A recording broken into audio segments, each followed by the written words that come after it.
or ever dream to be.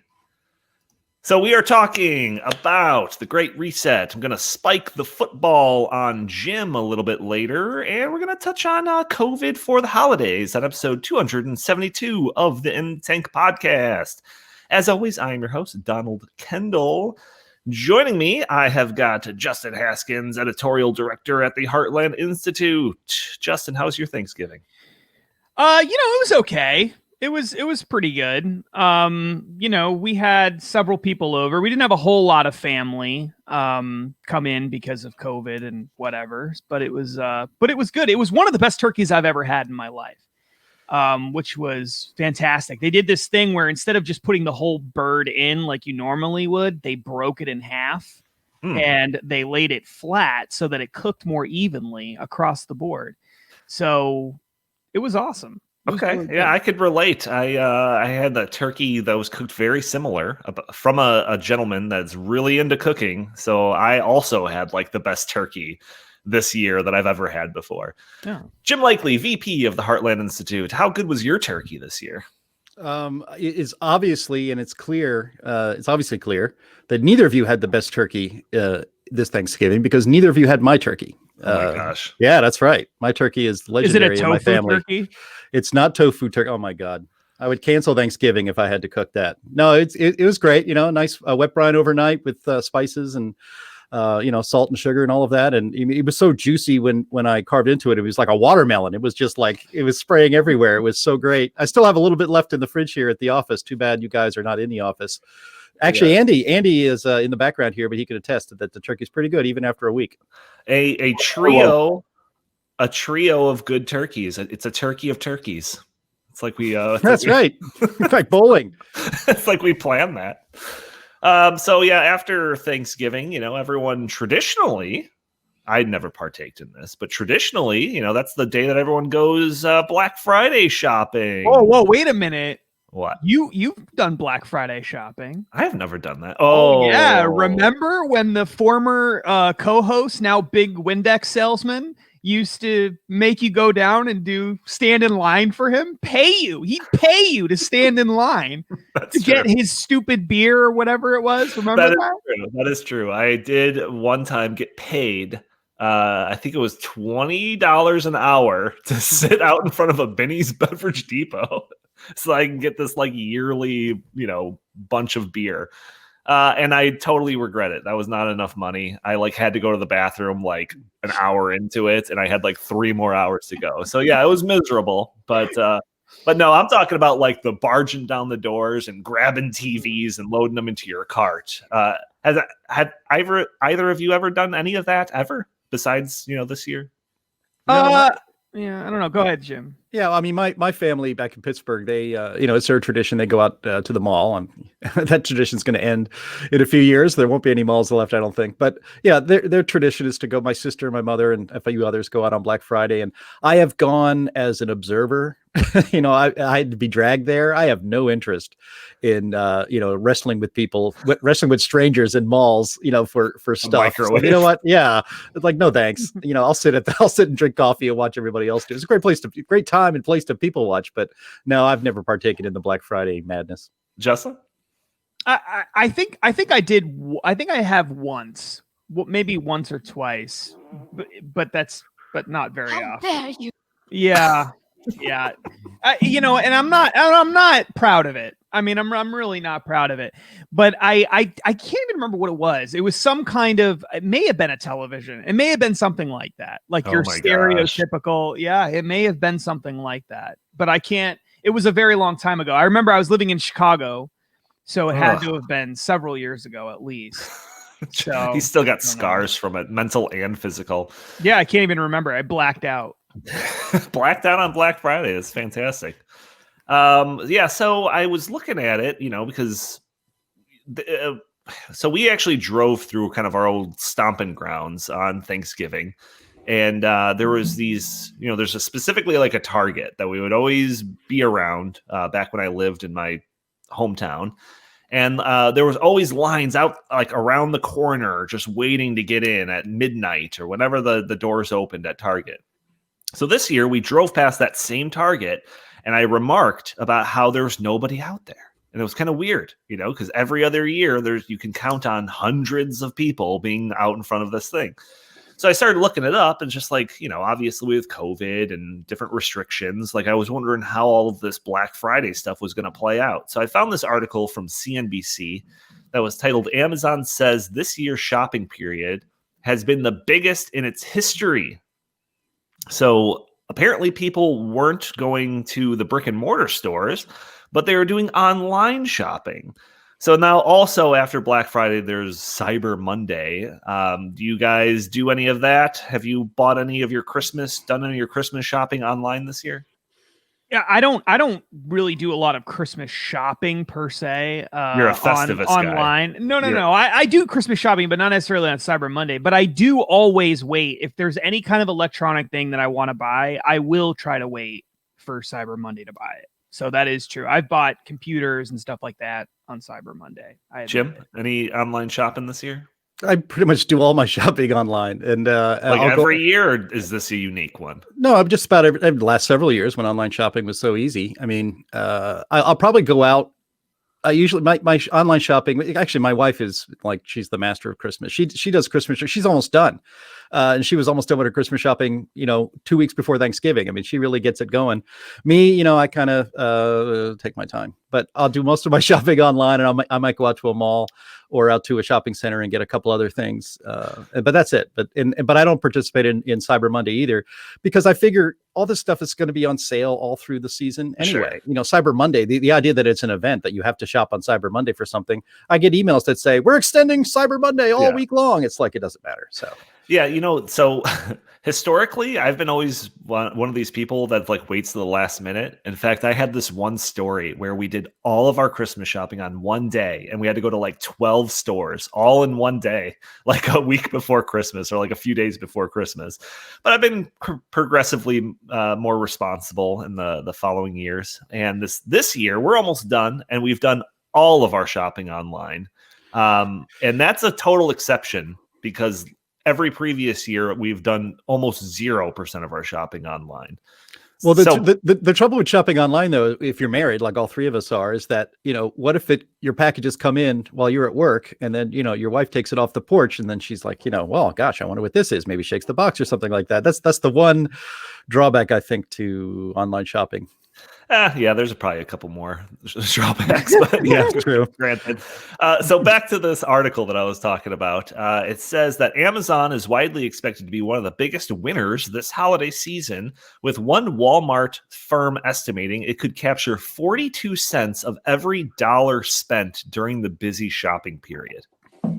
42 cents. Almost 50% of all of everything bought during Christmas is through Amazon. Like that blew me away. And I'm sure that a lot of that could be attributed to the fact that, like, in a lot of cases, people are either afraid to go to the stores or just not even allowed to go to the stores. So the thing, well, go ahead. Sorry. Well, no, I was just going to say, like, if, COVID, obviously there's been a lot of losers when it comes to the COVID, but if there's going to be a winner, it seems to be Amazon. Oh, that has been one of the most frustrating things in all of this, is that while we hear from the left constantly how they're for the little guy, their policies have helped these big, massive, like, conglomerate corporations more than anybody this past year, because they first of all, they sent checks to everybody, right? Yeah. Even people who didn't lose their jobs. They sent these massive stimulus checks, and they closed the entire economy down, or most of it down, while they did it, which meant the only place you could spend that money was basically Amazon. Right? Yeah. There was like a 2-month period where that was like the only thing that you could do was buy stuff on Amazon. And then they just sent people money who didn't even necessarily need it. So what are those people going to do except spend the money at Amazon, right? And other big online retailers. And that's what a lot of people did. And then they like continue to keep all these small businesses shut down, even into the holiday season. And now people have all this extra money floating around still. And where are they going to spend it? Online at stores like Amazon and these other big stores that can do these massive online sales and stuff. And so it's like the small business owner has been the biggest loser by far in the COVID era. And they are doing nothing to help them at all. They can't even agree on a deal to help provide funding for these small businesses. We've still been waiting for that for months from Congress, which is totally useless. And so what a total disaster. And yet Amazon, which is supposedly like the devil, it was just a super rich corporation that nobody likes. Where do you think all this money is ending up? It's all going to Amazon. So supposedly the people that hate Amazon are giving the biggest payday for Amazon ever in its whole history. It's amazing. It's so I would be so frustrated if I was a small business owner right now. I would just be so beside myself, livid. I don't think I could ever get over it. I really don't. I think it's just a travesty what has happened to them. Right.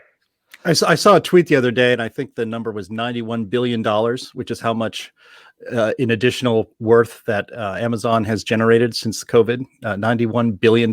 Meanwhile, small businesses in this country have lost $200 billion. Ugh. And so that's actually a great reminder, Justin, because there's a nice small town kind of shopping area near where I live that I think I'm going to have to go visit at least twice and patronize those small businesses, whether they're kind of open or not. I mean, one of the things about shopping at Amazon is just so easy. I mean, you literally can find everything there. All the brands are there. Why go to Walmart.com and then, Target.com and all that? So just go to Amazon, just put in what you want. There it is. It's free shipping. You don't have to worry about anything. So it's just become a habit. And so I don't hate Amazon. I actually like Amazon because things come pretty quickly and they're shipped for free if you're Amazon Prime, which I am. But you really do need to go out, and you don't have to wear a mask, obviously, when you're shopping at Amazon. You do have to wear a mask if you're going out to small. You do, just to be sure. Safe? Yeah. That's good. Yeah. But I'm going to go ahead and put my mask on, even though I hate it, and shop at some local small business shops near where I live. And just sort of touching on that, like, I don't hate Amazon either. And actually, Amazon has thousands and thousands of small businesses that operate through Amazon. So Amazon is not necessarily anti-small business, but there are some small businesses that cannot function within the Amazon marketplace and with other similar marketplaces. And those people, for instance, a bar or a restaurant or something, like, they're screwed, that there's nothing that they can do. And so those businesses have been completely destroyed. And normally you might go out to, if the government was just going to, not that the government should do this, but if the government is just going to send everybody money that they don't need, or a lot of people money that they don't need, and then they go out, if you were just got a check in the mail, a lot of people would go out to a restaurant with that money. Right. But now they can't go out to a restaurant. So what do? They spend it on Amazon. So the point is, like, all of these policies have benefited Amazon in some way. It might be helping some small businesses, but there are a certain segment, it's actually a pretty large segment of small businesses that are just completely decimated as a result of this. And they may never, a lot of them will never come back. They are permanently destroyed by what has happened over this past year. Yeah, with Christmas, one of the kind of the go-to gifts, it's just kind of an easy thing that you could pick up at any gas station. It's just like a gift card to a restaurant. This would be something that we would give to a number of relatives. But like now doing that, and I honestly thought about it, like, oh well, you could just get this person a gift card again. And I was just thinking, like, well, this year it'll kind of seem like a cruel joke if I give them a gift card to go to a restaurant. Like, well, you can get it. You can get it to go. Of course, but even still, nice restaurants, locally owned restaurants, they would actually love it if you went in there and bought $100 gift card or something, for a local restaurant to give to somebody so they can order takeout, bring it home. Yes, granted, yeah. Back to this article, there is another quote here that says foot traffic to stores on Black Friday dropped 52%. With last year, according to data from Sensormatic Solutions. 52%. Like, it's just incredible, like, how the difference between last year and this year. 1 year. Like, if there's businesses that aren't feeling the pinch from this, then Well, we've had the crap scared out of us by our governments who are telling us to lock down with very vague rules, and some, you can go to some stores, can't go to others. I mean, it's a huge mental hurdle now to go outside, which sounds insane. Yeah. 9 months ago, you never would have thought, there's a mental hurdle I have to get over before I go outside and visit a store. But there is. That's the world we live in now. And so it is just easier to do things online. And getting back to the small businesses, I read this somewhere or heard this somewhere recently. In the state of New Jersey, 25% of small businesses are closed forever. Yeah. They're never coming back. And this is, and in New York City, I think, bars and restaurants are pretty much decimated. The lasting impacts of this COVID panic, it may take decades to recover from this. Like, major cities are all going to be like Detroit, abandoned. I mean, imagine if you opened a small business, in the middle of 2019. You saved up and you got a loan and you purchase and you're leasing a storefront in some small town, or in some nice you have a nice boutique, or you have something going on, or you opened or you just bought a Subway franchise or something, or a McDonald's franchise or something like that in the middle of 2019. You are ruined. You're ruined over panic and arbitrary rules put down by governors and mayors across the country, and nobody cares. The people that rule over us do not care about these people at all. Yeah, they care about keeping their power. I mean, the economic effects, this will be something that we'll be tracking for years, about how like the COVID pandemic affected all of these businesses in different sectors and industries, like I said, for years. But the psychological effects as well, like Jim, you were saying, that will last for years. I mean, anyone that's a constant listener to this kind of knows where we stand on all of this stuff. And like, even me, earlier today, I saw a school bus driving down the street, and I thought like that seems like an outdated thing. Like, it's just like a petri dish of germs on wheels, like driving down the street, and and I'm not even one that's like taking this as serious as other people are, So just the concept of like crowding yourself into a store or into a line waiting for Black Friday, even a year from now, seems like something I think it's going to be a struggle for a lot of people to wrap their heads around. I can't wait till we get back on the subway again. That's gonna be so much fun. Like who's gonna do that? Like, I would rather walk in Chicago in 0-degree weather than be trapped in that just disgusting place where I'm almost certainly gonna get some kind of, because you're right. I mean, that's the thing. Like, that was always true, right? But you just didn't think of it that way. No, you just weren't that afraid, and now people are afraid of being with people. Yeah, I remember saying this. This is like 2-3 weeks before we locked down. There was a coworker of mine that was in his little, like by his desk, and he was sick. And he's like, "Oh yeah, you might want to keep your distance. I'm sick." And I was just like hanging out like in his little area, just like talking to him, because it wasn't like the biggest concern of mine, at that time, to get sick. But now it's like, if there's somebody in the office that's sick, like, can I go home? Can I work from home? There's somebody coughing over there. Like, it just seems like it's totally night and day compared to what it used to be. It's weird. And I really wonder how long it'll take for people to get over it.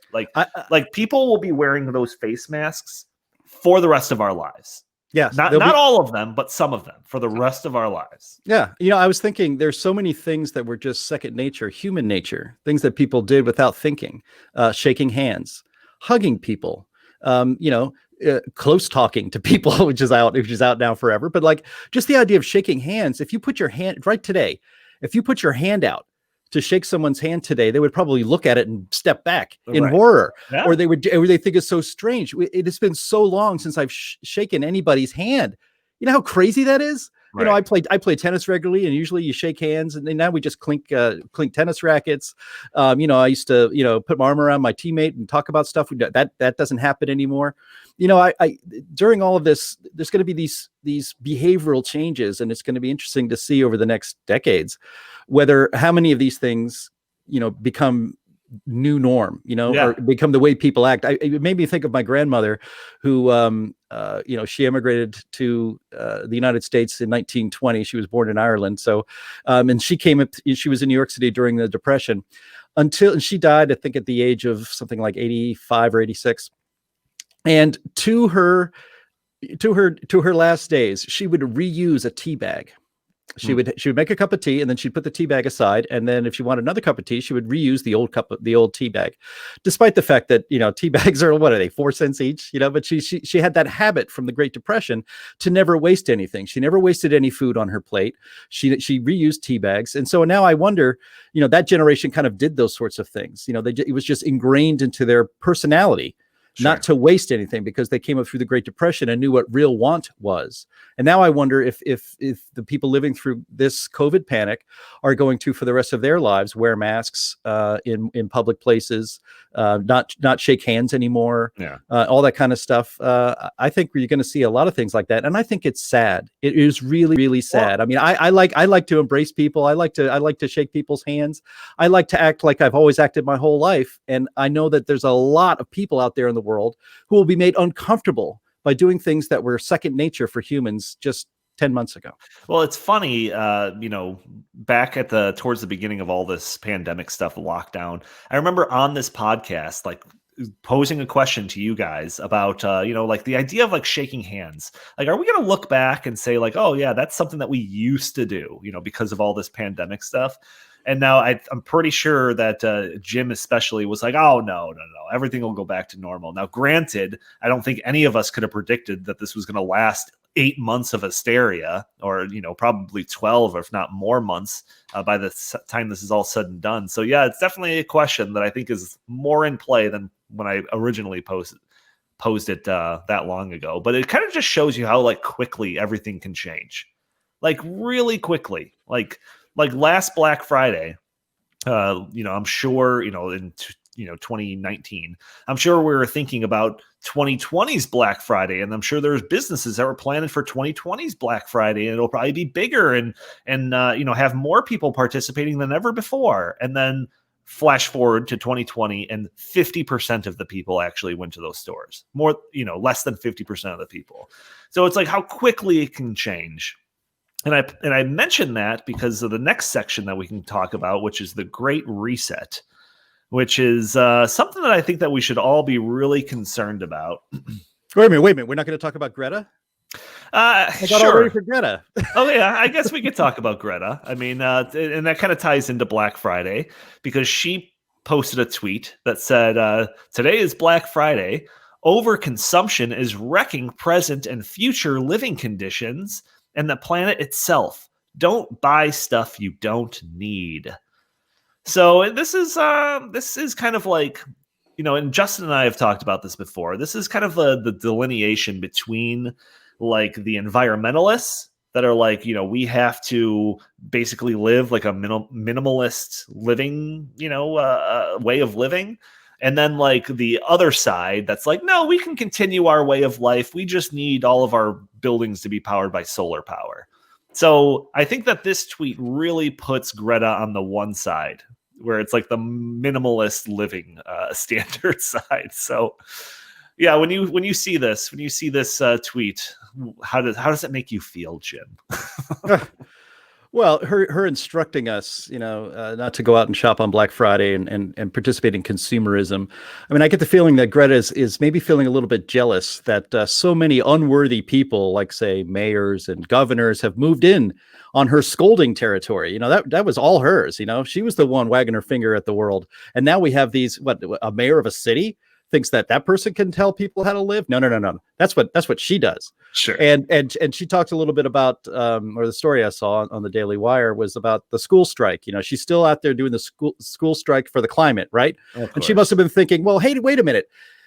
I was for keeping kids out of school way before it was cool. Now you guys are all canceling school. Wait a minute. Now you're really moving in on my territory. Yeah. And then after that, she said, look, and then the thing that I love is like kind of the way she kind of plays generational warfare, right? And actually the way our media has lifted her up is like the voice of a generation. And she really, engages in generational warfare by saying in this recent thing that she's going to hold the older generations accountable. And that her generation is going to hold the older generations accountable. And the first thing that comes to my mind is, how are you going to do that? How are you going to accomplish holding us accountable? Actually, since you meet a lot of people from older generations, especially all the old people from around the world who fly in to see you at these climate conferences, maybe you can start by asking them to be held accountable, and for them to get on a sailing ship like you to go to these conferences instead of flying in all the time. You might want to start close to you and stop trying to instruct people in the United States how to live their lives in the older generations. And then one last thing is that I was listening to a podcast the other day. Daniel Turner, Free the Power, I think is the name of his organization. I just messed that up, but it's okay, because I want to give him credit for this. But he had noted that it is actually the digital generation that are the most hungry consumers of energy in the world. Do you know that it takes like, I think 5 or 10 times as much energy to run that PlayStation 4, Andy, producer? It takes lots of energy to run the PlayStation 4 and play online games with your friends than it does to run a refrigerator. It takes a ton of energy to watch Netflix and all these streaming services. It takes an enormous amount of energy. All the things that the digital generation now takes for granted and consumes without nary another thought, consumes an enormous amount of energy that, of course, needs fossil fuels to be reliable. So again, Greta might want to concentrate on scolding her own generation and then the older people in her circles and leave the rest of us alone. It's the PS5, Jim. Get with the times. Yeah, I mean, that's the new one that's coming out. It's not the Nintendo 64 or the Atari 2600? No, that's not the latest? We can only be so lucky. Those are very power efficient models. Yeah, that's true. They don't take a lot of energy to run an Atari 2600. Justin, you want to jump in on this? I mean, it's. I don't know. I feel like I should play devil's advocate, and there's no greater devil than you. Greta. Well, no, I'm the advocate. I'm not the devil. So I mean, I think Greta does an appropriate amount of scolding of everybody. I mean, it seems to me that she is always mad and screaming at everyone and wagging her finger. I don't know. I mean, I think she's pretty consistent about blaming the world's problems on everybody but herself. I mean, I think she's pretty good at that, actually. And I recall her standing in front of, people who pretty much agree with her about everything. At least in terms of the way that they speak publicly, and saying, shame on you and shame on the world for not doing what they need to do to save it, and on and on and on. So, I mean, I think she's pretty consistent about that. With that said, I mean, where does she buy her shoes? Okay. She carves them out of wood from the trees in her backyard. I mean, where does she get her clothes? Like, even she, I'm sure, is like living in a house made from products that were not, sustainably produced, that she's wearing shoes made by some little kid in China. Like, I'm sure that she is not even practicing what she preaches, because what she's preaching is so radical that no person living in the modern world can actually do what she's suggesting. And I think she kind of knows that and wants, to some extent, to, that's why she's pushing so hard for all of society to go in her direction, because if all of society doesn't do it, there's no way really to do what she's asking for. But it's just so wildly delusional that any of these things are going to happen. And I don't think that shaming people into rejecting Christmas is the most persuasive way to get people on your side when you're trying to win over Americans.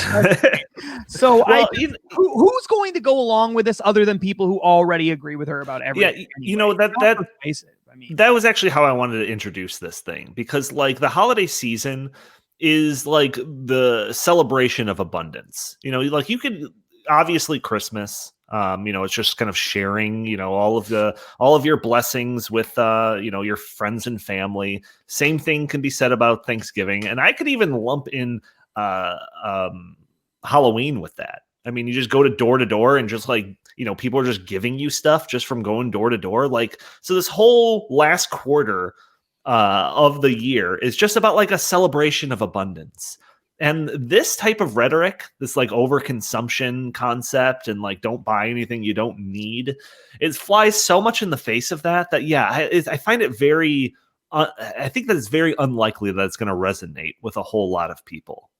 which is why I think like the other side of that, the delineation that I made is so set on saying, no, everyone can overconsume and buy everything that they would ever need. We just need to run it with windmills. But real quick, Justin, because you mentioned the concept of her like, making her clothes out of sustainable whatever. So I got sent this thing in a group text. Yeah. So this is from AOC's website, and it's a shirt that says "Tax the Rich," and then circled. Sweatshirt, and then circled underneath it is that it's $58, right? And it's just saying like, oh yeah, she's really offering these really affordable products. And I said, well, certainly it's locally sourced material produced in an employee-owned warehouse with machines that are powered by windmills. We're lucky it's not $150. That's true. Yeah, I mean, and that's the thing, right? They don't want to. They are such hypocrites. And they've always been hypocrites about this stuff. We've been talking about that forever. But it's just hard to take any of these people seriously when Bernie Sanders lives in 3 houses and Leo DiCaprio flies around in private jets and Barack Obama buys a massive mansion on Martha's Vineyard, which is supposedly going to be underwater in the next, few decades or whatever. I mean, it's just... it never ends with these people. And so it's impossible to take them seriously if you actually understand what it is that they do in their own personal lives. It's impossible to take them seriously, but you have to, because they are dead set on using the power of the government to impose their will on all of society. So we have no choice but to take them seriously, which I would love to just be able to laugh these people off and say, like, screw you, it's like, this is just a joke, but I can't. Because I am legitimately afraid that they're going to just control every aspect of my life at the first chance that they get. And it's not because I have, no reason to believe that. That's what they're openly advocating for. So it's nuts. It's totally nuts that anybody takes these people seriously. I did just want to say one thing, because you talked about us living in it's really a celebration of abundance. And that is true. It's very subconscious, though, that's the case, right? People don't necessarily stop and think, wow, they don't do this in Africa, because in Africa, they don't have as much wealth as we have here. Like, wow, we have a crazy amount of wealth that we can just do all the things that we do. And I think one of the things that the right fails to do is to present all of these arguments in a different way. Instead of talking about all the harm that the left does, I think the right, which we have to do, and I understand why we do that, I think that the right should do a better job of saying, look, I want everybody in the world to be wealthy. I want them all to be wealthier. I want everyone to be wealthy. I want to live in a society of abundance where there's lots of everything, and where anything that I could possibly want, I can go onto a computer and buy it on a click of a button and it comes to my house and I don't have to do anything. That society is incredible compared to what human civilization has endured for thousands of years. And we're living really in a miraculous time, made possible by affordable energy and technological revolutions caused by free markets and individual liberty. We are living in absolutely incredible times. And I want that for everybody all over the world. Right. And what the left really wants to do, as Donnie pointed out, at least a portion of them, is to go backwards in time so that we have less abundant, because there's too much. That's what they're saying. They're saying we're using too many resources. This isn't sustainable. That's what sustainability is all about. They're saying eventually we're going to run out. We can't innovate our way out of it. They are the most pessimistic people when it comes to humanity and the future of human civilization. They believe that we are all just going to drown in some global warming flood in 50 years. The human civilization is not going to survive or innovate its way out of whatever problems come our way. And in reality, I think what the right should be presenting as a positive vision of the world is, no, we want unrestrained wealth for everybody. That's what we want. We want incredible wealth for the entire world. And if we talked more, I think, about how we want this culture of abundance, we actually want it, and we want everyone to have it, I think that's more persuasive than saying you guys are trying to ruin, all these great things we have. We should be saying, no, this could be even better. We haven't even reached peak wealth, even though, we have relative to where we've gone so far, but it can get better.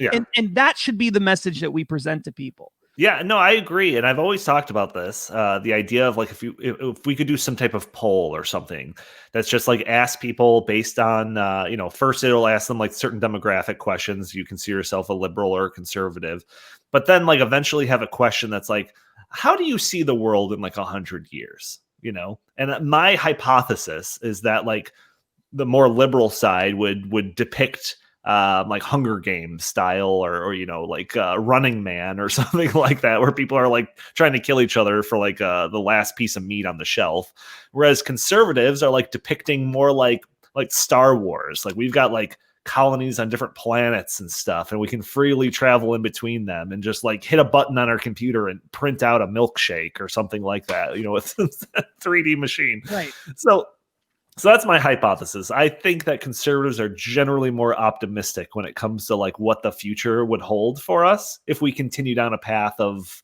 freedom and free markets, individual liberty, et cetera, et cetera. Well, here's the problem though. It seems we are not going to continue heading down the road of freedom, free market capitalism, and liberty. It seems like we're going in the other direction. And the justification, Justin, your messaging on there was absolutely spot on. Because the left in this country doesn't talk about, the great abundance that we have produced in this country. The great, even using the term wealth is somehow dirty, right? But so that's why I like the word abundance. But their point always is that it's not equitably distributed. That as we are making Jeff Bezos and Amazon $91 billion more this year than they would have normally made. Supposedly everyone else is being pushed down and everyone is being made less wealthy. Actually statistics show that during the Trump administration, the inequity, economic inequality reduced more under Trump's economy than had all through the Obama years, just putting that aside. But their messaging is that, see, we are wealthy, that's great, but it's unfair and we need to make things fair. In fact, we need to hit, wait for it, the reset button for the Great Reset, because capitalism is the problem, and so I have this vision in my head where capitalism has built this great pedestal or this mountain, and there they are, these world leaders on the top, benefiting. They were basically wafted up to those positions through the wealth generated by free market capitalism, and now that they're up there, they think that now is the time to tell everybody else how they should live, and to actually, now that I'm here and I'm so powerful, I need to reorganize things in the way I wanted. That, I want things to be done. These are the kind of people that have never created a job in their entire life. These are people that have never opened a small business. These are people who've never earned an honest dollar in their life. And they have no idea what it takes to build a free market, liberty-based capitalist civilization that we have today. And they are going to want to tear it down. And they're going to want to do it, as you mentioned in a piece today, John Kerry had said it's going to happen quicker than people think. Yeah, absolutely. And that was a great segue there, Jim. We could talk about the Great Reset now, especially since you forced us to talk about Greta Thunberg. So I'm here for you. Yeah, exactly. So yes, on stoppingsocialism.com, there's a new article that is titled "Biden's Climate Czar." Spoiler alert: it's John Kerry. Makes shocking comments about the anti-capitalism Great Reset. Quote, "It will happen." So this all took place just a couple of weeks ago. It was mid-November. The World Economic Forum hosted a virtual COVID action platform event that featured a number of speakers, including John Kerry. So John Kerry was recently announced to be the Climate Czar. Is that the official title? Is that his official title? It's a special, I think it's a presidential envoy for climate. Special envoy for climate or something like that. Okay, well, Climate Czar is better. But with the upshot that he doesn't have to be approved. He's got a cabinet level position, but does not have to be approved by the Senate. That's what all this czar. He also sits on the National Security Council as well. Yeah. Okay. All right. So yeah, he was in that unity task force that tried to get Biden and the Biden side of the party and the AOC side of the party to kind of unite over certain climate action and all of that stuff. So he's been pretty involved with all of this climate stuff on the left for a while. So they introduced him in this little webinar. The whole thing was like an hour long. They introduced him kind of talking about like this idea of like these grandiose plans that are being promised and the idea of getting back into the Paris climate accord, whatever it's called, to have more transatlantic partnership between, the United States and some European countries and all of that. And then they asked him whether or not, this was asking too much. Are we expecting too much from the new president, or is he going to deliver first day on some of these topics?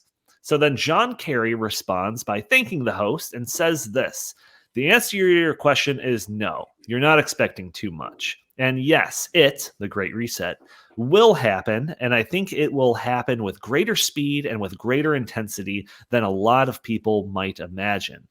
In effect, the citizens of the United States have just done a Great Reset. We've done a Great Reset, and it was a record level of voting. What astounds me is that as many people still voted for this level of chaos and breach of law and order and breaking the standards, yada, yada, yada, yada, yada. He basically goes on to just I don't know, demonize 70 million people that voted for Donald Trump, and then, tries to call for unity about these important topics. So yeah, Justin, I think this caught your attention first here. Him talking about the Great Reset is going to happen quicker and with greater intensity than ever before. Now, this was actually, this little webinar thing, this virtual event, was before John Kerry had a position officially in the Biden administration. But it takes on even more kind of ominous tones once you put that reality into the equation. Well, what do you think? Yeah, well, it was only about a week before, so he knew at that point in time that he was going to be in this position, almost certainly. And he was probably promised this many, many months ago, in fact, because he had been one of Joe Biden's closest political allies for a very long time, and he was helping him. He endorsed him very early on for president. And so it looked, John Kerry was going to get something out of this, and this is what he wanted. In fact, there are articles written many months ago saying John Kerry wanted to be climate czar. It was well reported. So this is not in any way shocking. What is very surprising and important about this is that it is the first time that it has been documented that somebody in the Biden camp, not someone who's allied with Biden, we've seen that before, but someone who's in the Biden camp, someone who's in the Biden administration or campaign, saying Joe Biden is going to pursue this. It's going to happen. In the past, we had all this evidence that we could look at that certainly made us think that was the direction that this was all headed in. Joe Biden's Build Back Better plan, for example, the naming of that is something that the World Economic Forum and other supporters of the Great Reset have been using for many, many years. Some of the policies that Joe Biden has been supporting, including policies that are part of the Build Back Better plan, have things that the World Economic Forum has been supporting for years. Joe Biden has worked with the World Economic Forum. He's spoken there. He's given keynote addresses there. He's led delegations to the World Economic Forum in Davos. He knows Klaus Schwab. He's had meetings with Klaus Schwab to help him launch his own think tank here in the United States, the Biden Institute, which of course is world famous and everyone knows it. There are so many reasons, and of course his connection to John Kerry, who's openly supported the Great Reset many times before. So there's been lots of evidence to point in that direction, but there has never been anyone who's actually come out and said, Joe Biden's going to do this. Yeah. And I know Joe Biden's going to do it. And John Kerry didn't just come out and say he's going to do it. He says he's going to come out and do it with greater speed and greater intensity than people think. So he's doubling down on it. And then he doesn't just say that. He goes on to say that the Great Reset's already started. It started already. It happened with the election. The election was the beginning of the Great Reset. We've already had one. That's what he said.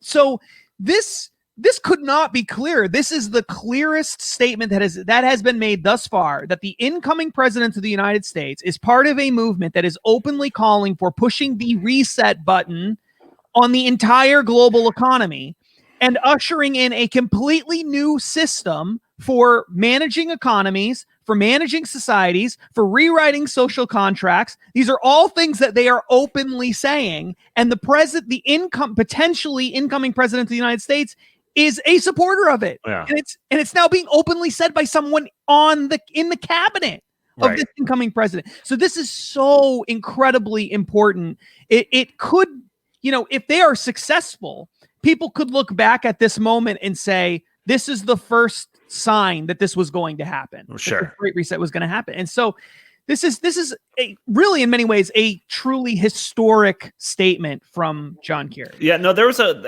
I'll throw it to you, Jim, but there was a several very interesting things that came out of this webinar here, or this virtual event. Yeah. Yeah. So there were several things, and I want to get to another bigger one in a moment here. But one of the other things that was repeated by several of the people that took part in this event was that, like, oh, thank goodness that we finally have like somebody friendly in the White House. Obviously an allusion to the idea that Donald Trump was not friendly to these ideas. So yeah, Jim, that probably tees it up for some epic Jim rant for you about how Donald Trump was holding back the dam of globalist agendas for the last 4 years.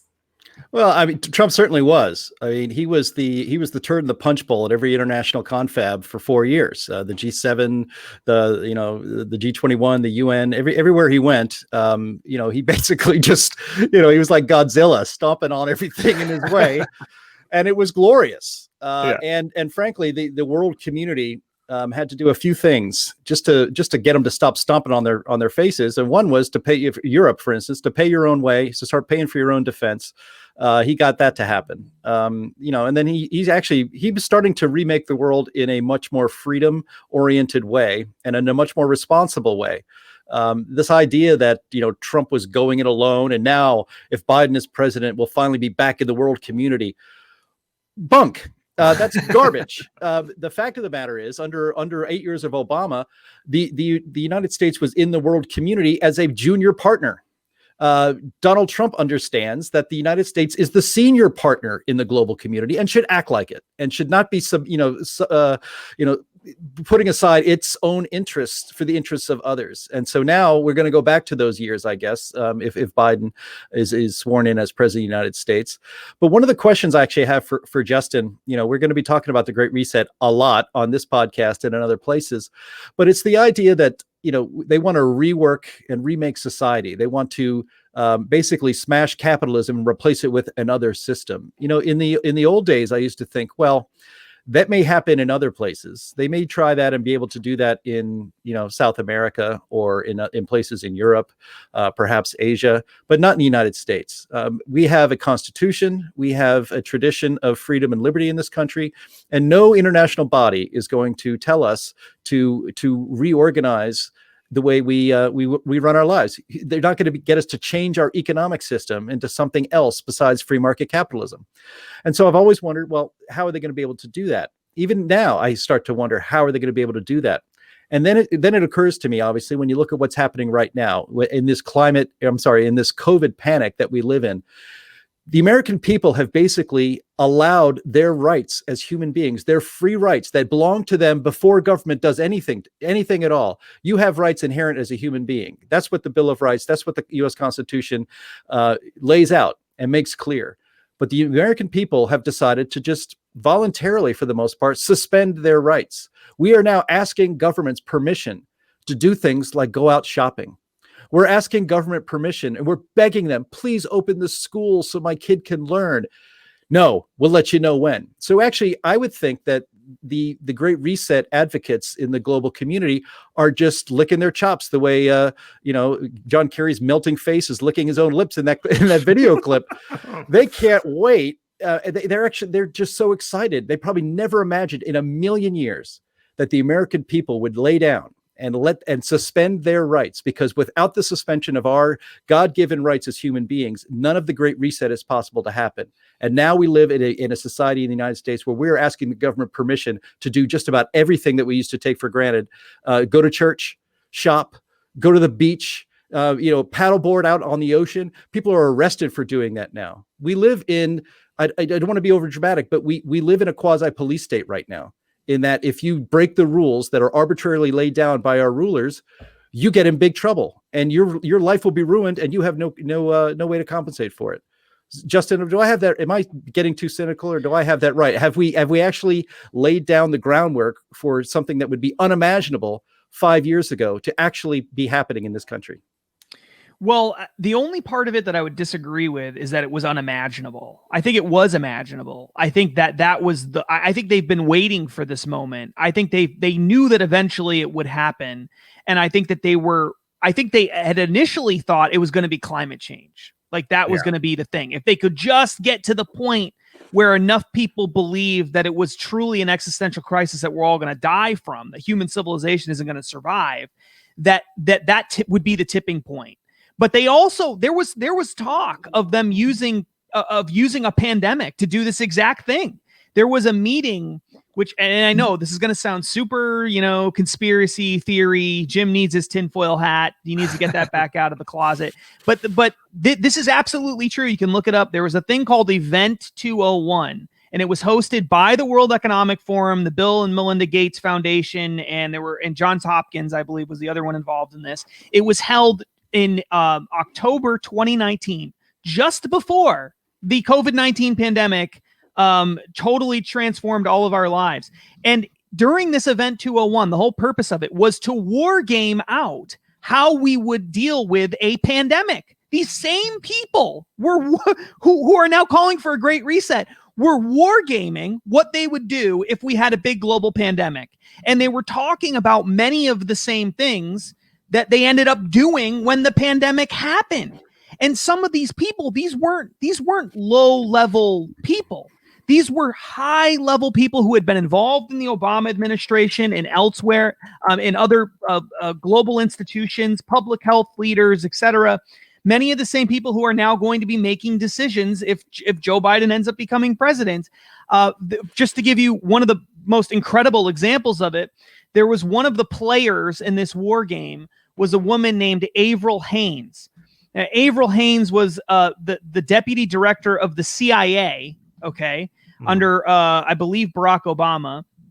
And under President-elect Joe Biden, because she was part of the Joe Biden's unity task forces, I believe she was involved, or no, the transition team. She was involved in the transition team. She's now since been named the new director of national intelligence in this cabinet. And she was part of wargaming out what we would do if we had this big, gigantic global pandemic. So many of these people have been thinking this stuff through. Sure. They have been talking about it. They have been thinking, how would we deal with this if this opportunity came along? And the other thing is that they're not done. And that's the other important thing to keep in mind. COVID is, in the words of Prince Charles, the golden opportunity for them to begin this process of the Great Reset. But it is not the only opportunity. The other more significant, more long-lasting opportunity is climate change. That is not me making that up. That's them saying this. The two primary justifications for a Great Reset are the short-term justification, COVID, which is like a bomb went off and destroyed the economy, and now we have to rebuild it. And the long-term justification, which is going to guide how we should rebuild it, climate change, the climate crisis, as they call it. And that's where this is all, that's why Greta is so important. That's why the Green New Deal is such a big part of all of this. That's why they're talking about a global Green New Deal now, a European Green New Deal. It's because that's the long-term justification for how we rework society. And John Kerry, in his comments here, even talks about that and makes a big deal out of how the climate crisis is a big part of all of this. So they're very upfront about this. They've been waiting for this opportunity for a long time, and COVID has opened that door. Yeah. And to go to like one thing that I've been talking about on this podcast relentlessly for a while, which is just like the unlimited money printing aspect or modern monetary theory. Okay. So to kind of go back to when we were originally talking about this and the concept of the Green New Deal, which, cost trillions of dollars a year if we were going to initiate it, right? Trillions of dollars a year. And it was just like kind of silly, right? Nobody could fathom like printing that amount of money to pursue something like the Green New Deal. So that's why AOC was kind of laughed off of any platform for a while when she would talk about it. And then when it was like, when I started to wrap my head around the concept of modern monetary theory, where debt and deficits don't matter, I was just like, oh, that theory in quotes, makes the Green New Deal make sense. But, in their worldview. So, but it still never got off the ground because people never bought into the hysteria of climate change as much as people like Greta wanted them to. Fast forward to the pandemic and all the lockdowns of the economy. And what did we do? we started printing money by the trillions. So we did start doing stuff like that was asked for under the Green New Deal. But now we can actually achieve it under this justification of the COVID-19 pandemic.